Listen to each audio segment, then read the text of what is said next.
Wewe una wako nyumbani na mimi na wangu nyumbani. Chukia nini kati yangu mimi na wewe? Chukia nini kati yangu mimi na wewe? Nasema sina makosa we Bwana. Ayo sina makosa we.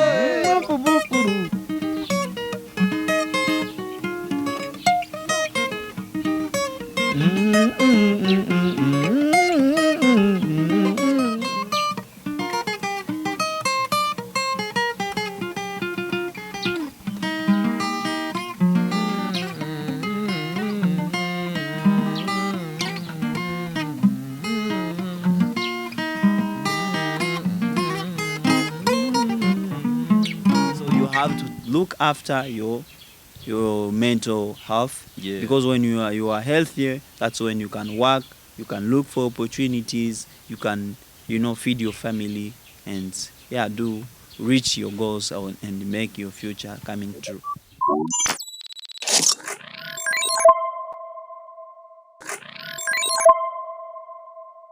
Twongeye kubasuhuza abakunzi b'umuyoboro wa Sam Started nk'ibisanzwe. Muravugana na Sam Started. Mission yacu ni kwa kundi nyine twita ku buzima bwo mu mutwe, turwanya ibyahungabanya umuntu, kuko ubuzima bwo mu mutwe ni ishingiro ry'iterambere ry'ibikorwa byose bya muntu.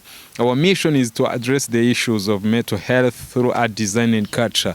Twagarutse turi kumwe n'umushyitsi, turi kumwe n'umutumirwa afite gitari. Murabizi music ni kimwe mu bikoresho bifasha abantu korohererwa mu mutwe na depression zikagabanuka, ama stress akagabanuka. Twarebabwiye tuzadukoresha ibintu bijye bitandukanye, nkuko mubizi content yacu duca mu bugeni, inganzo, umuco, kugera ku bababaye, kugira ngo turebe ko impfu z'abiyahura n'abiyahuza ibiyobyabwenge byagabanuka muri society yacu. Ikaze ni ryawe, muraza kutwihanganira kuko turakoresha indimi zivanze, ntago ari pure, ntago ari umunyarwanda uri pire, ariko nubwo ikinyarwanda cyumva ntago akivuga neza bihagije, ariko aracyumva, ariko ntago ari yaba umuhanga mu kukivuga.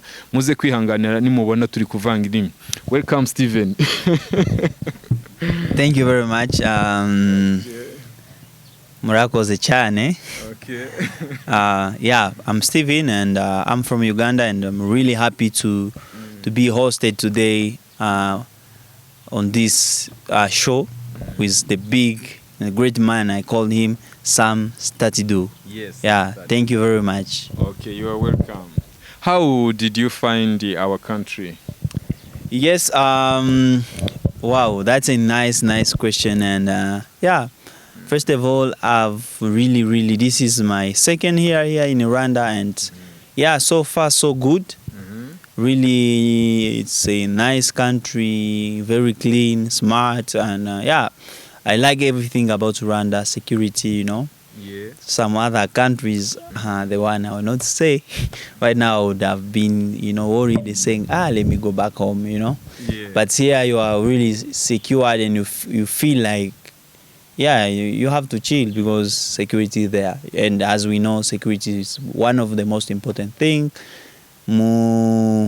Buzima, yacu. Murakoze cyane. For those who have already subscribed, may God bless you. If you have not yet, remember to subscribe, because it is the only sign that shows us what we are doing has a vital contribution to the society. So Stephen, I want you to start welcome our subscribers by praying some. Yes. Okay.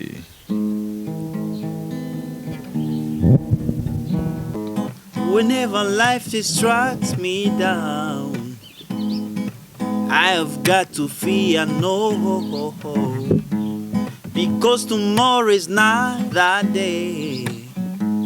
With all the holes a shining day, there is the second chance. You've got to move in on. There will always be a way. The past is no burden to hold you back again. There will always be a way. There is the second chance. You've got to move in on.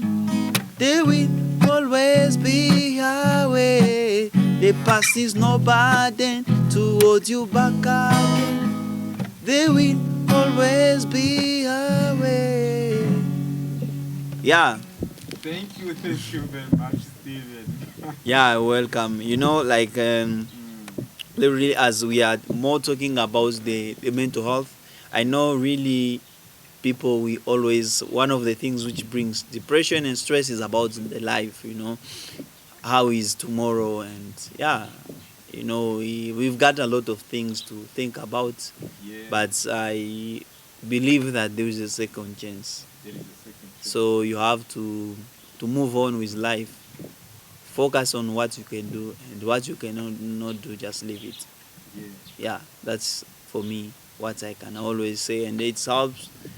I know I'm going to share a lot, but yeah, that's There is another chance? there is a second chance. Second chance. Yeah. Okay. ngira ngo murabyumva abakunzi ba Samstat, hari andi mahirwe, nta mpamvu yo kwiheba. Bimwe mu bituma abantu biheba bumva ko byabarangiriyeho, byacitse, kandi hari Imana ihindura amateka. Niba ubabaye ejo, ubuzima bushobora guhinduka. Nukuri kabisa. Nakubwiza ukuri, hari amahirwe yandi ya kabiri Imana ishobora kuguha, kandi ibihurimo urimo uri gucamo bikomeye. Ni inkomezi izatuma ubaho no mu bindi bihe biri imbere. Andi mahirwe rero umutumirwa yacu niko atubwiye. So Steven, I want you to tell us about your journey of playing guitar. Yes. First of all, I would love to say that I was born in a family whereby music, like we came after being born. Yeah. We came across music, whereby my dad has a choir, he was leading, and my mom as well was a singer, and they used to take me at church. So the first instrument I started playing was drum. Drum. Yes, so I'm a drummer. I play drum. So that's the first thing, and I found myself that I fall in love with music. Yeah, and my dad, they used to bring guitars at home, and for sometimes when I'm alone home, I was taking a knife to play with it. I use a knife, and every time they could find like the guitar string is broke. So yeah, that's what was my journey first of all, and I joined as well the choir. And those years, so those of my age, they can remember that was 2003 there. Yeah. It's really amazing. It means that music is a part of your life. It's your passion. Yes, for me, I say music is the best friend, especially when you are dealing with depression and circumstances in life, because life is all about up and downs. Buzima gacu afite ibintu bishi cyane. So it's all about knowing like music is a way. Like, so, some people will say like, for me when I'm depressed I take alcohol. Some people will say, for me I smoke weed, I do whatever. Okay, but for me when I'm depressed the only friend is music. Yeah. Mwabyumvise bakunzi ba Samstat, duharandi mahirwe, there is a second chance. Harandi mahirwe ya kabiri, nta mpamvu yo kwiheba, nta mpamvu yo kwiyahura, nta mpamvu yo kwiyahuza ibiyobyabwenge, habakira ubundi buzima. Abantu impamvu biyahura nuko baba bayitakarije icyizere, bakumva ibihe bigoye barimo, nta yandi mahirwe yaboneka. Umutumirwa arabitubwiye mu ndirimbo nziza yaducurangiye, there is another second chance. Yeah. Okay, I want you to play another one. Okay. So today we have a show. Okay. Yeah. So I want to sing for our mamas and ladies. Okay. So because I think it's very, very important. Most of the people, our mamas, they have done a lot to our There you go. lives. Yeah. So I just want to give them credit.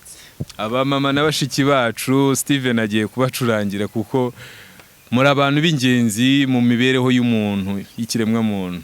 Iyi ndirimbo ni yanyu, agiye kubacurangira.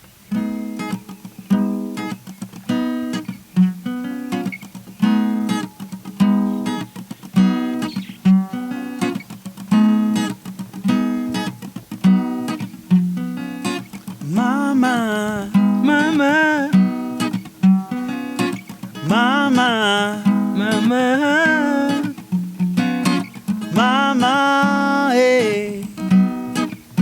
I say thank you, Mama. Thank you, Mama. urakoze mama. Thank you, Mama. Mama, Oh mama, Mama, hey, Oh, mama. hey, Mama, Mama, hey. Thank you, Mama. Thank you, Mama.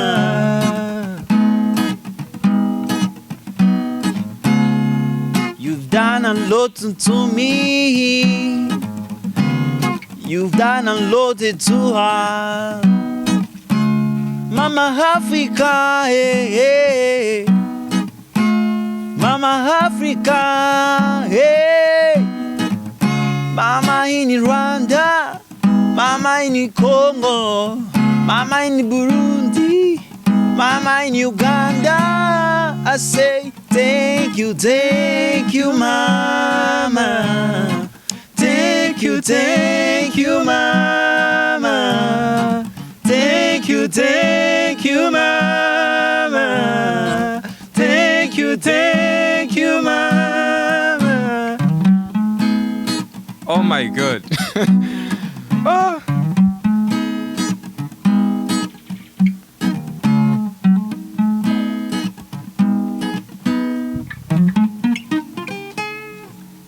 Yeah. Indirimbo nziza cyane cyane cyane arashimira abamama ku gaciro bafite mu buzima bw'ikiremwa muntu. Yashimiye mama Rwanda, mama Afrika, mama Congo. Umubyeyi aho uri hose uri w'agaciro. Bimwe mu bintu bituma umuntu abaho yishimye kuko ariyo ntego yacu ni ukubaho unashimira. Ntabwo ugomba kubaho uganya, ugomba kubaho unashimira kugira ngo ubeho wishimye. Umuntu adashimira w'ingayi burya ntabwo yakishima. Shima kandi ushimira n'akantu kose uko kaba kangana, kuko nta kintu kinini kibaho cyangwa se agatoya utashimira. Murakoze ni ingenzi mu mibereho yo kubaho wishimye. Is this song yours, bro? Yeah, this is my song. Oh, it's very nice. Really amazing. I'm so excited, bro. Thank you very much. Okay, you are welcome. Ndababwiza ukuri uyu ni umugitariste mu bantu barenze nahuye nawe. For sure, Steven. You're the best, bro. Thank you, man. Ce n'est pas la fratelli, ce n'est pas la fratelli. Vraiment, je suis vraiment rempli de joie, en fait. Mais c'est comme on a toujours dit, c'est une procédure. Donc nous sommes dans la procédure, en fait, de donner le meilleur de soi et travailler toujours en étant en bonne santé, parce que tout dépend de la santé. Okay. Yeah, when you are depressed, you cannot do anything. Yeah. Wowe muntu ukeneye aba guitariste bagucurangira mu ndirimbo ugiye kurikodinga nka video se cyangwa se mu gitaramo, for sure uyu ni umugitariste mwiza. Nanjye nkunda kuririmba, hari indirimbo twaririmbanye imwe numva kojejeho imirya ya gitari, numva binkoza hano. Umunsi nayikoze Imana yabyemeye ni uzacuranga mu gitari, for sure. Uyu nguyu kabisa. Steven, I want you to play another. There is a solo. You play. Yeah. So that our subscribers know the level of your. Okay. Yeah. So let's play it in E.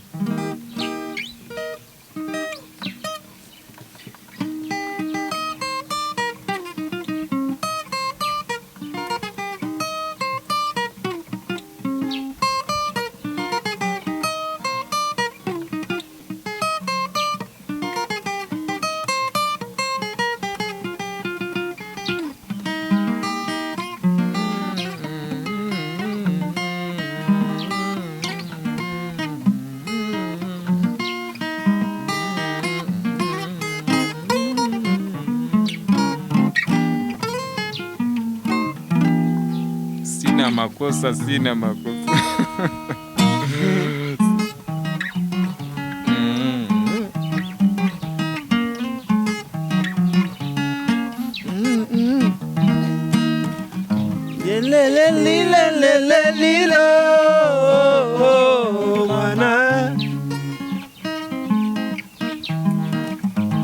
Hasira za nini we mama, hasira za nini we bwana, wataka kuniua bure bwana, wataka kuniua bure bwana.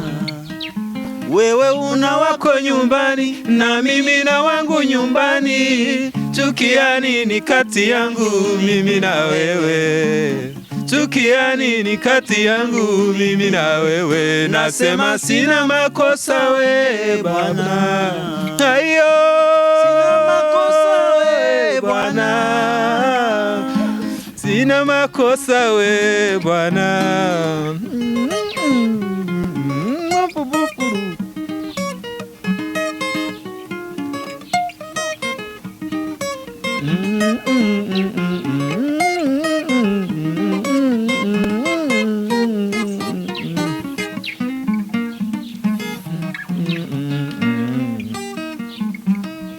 I appreciate bro. Oh, bakunzi ba Sam Statidu, murabona ibintu ntago biba byoroshye, ni show. Ugomba kuba wishimye, rega nta mpamvu y'umwaga. None se iyi si yuzuyemo ibibazo byinshi. Ugiye kubitekereza wava kuri no sudasetse. Kandi umugambi w'Imana no kugira ngo umuntu abeho yishimye. Izi ndwara, ubu bukene ni umugambi wa Satani. Kubera icyo waguma mu bubata bwa Satani ugakambya agahanga. Baho wishimye, gira mugenzi wawe neza, ryoherwa n'ubuzima, wikiyahura ni igikorwa cy'ubugwari. Kwiyahuza ibiyobyabwenge ntago ari byo bikemura ikibazo mu rubyiruko.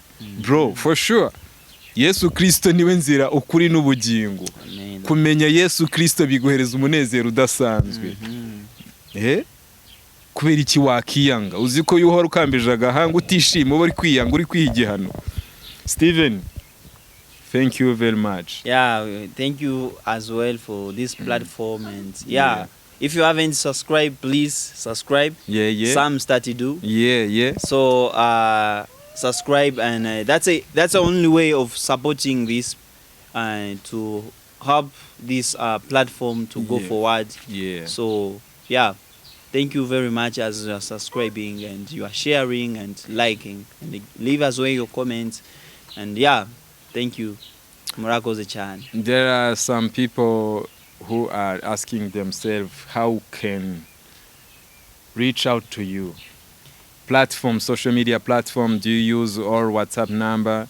You can provide it. So yes, I use a YouTube channel which is Kilosho Salama Steven. So Kilosho Salama Steven, you can find me on YouTube on that name. Okay, yep. Kilosho Salama Steven. Yep. I will be tagging in the comment. Okay. I will pin it. Okay. Yeah, thank you very much. Okay, you are welcome. Yeah.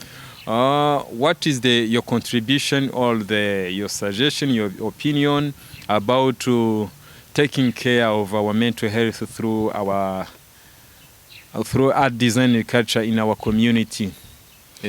So, and first of all, what I would say, when we talk about the mental health, we are more looking at the head. And in the head, we have what we call the brain. And, I remember I did a certificate in art, and they told us, the brain is always connected more on the arts. So, the drawing, you can take this example. For example, if someone is talking about the mango, let me take an example. I say I went at my uncle's place and I saw a mango tree and I took a mango. So you as a listener, your brain will start looking at it. For me, I'm just saying a mango, but for you, there are some people who start imagining a yellow mango, green mango. So and some other people will even look at, they can see they are eating the mango. So the brain is more connected. So there is a way we can use the arts to communicate with our brain about the mental health. So as I said, we have to take care of ourselves. Okay. Even the Bible says, the Bible says, the one who will destroy the body, which is the temple of God, God will destroy him. So sometimes, I know life is hard, wherever life is hard, and we have to keep pushing. So when you destroy your life, and which is your mental health, even God will punish you. So you have to look after your mental health, because when you are healthier, that's when you can work, you can look for opportunities, you can feed your family, and do reach your goals and make your future coming true.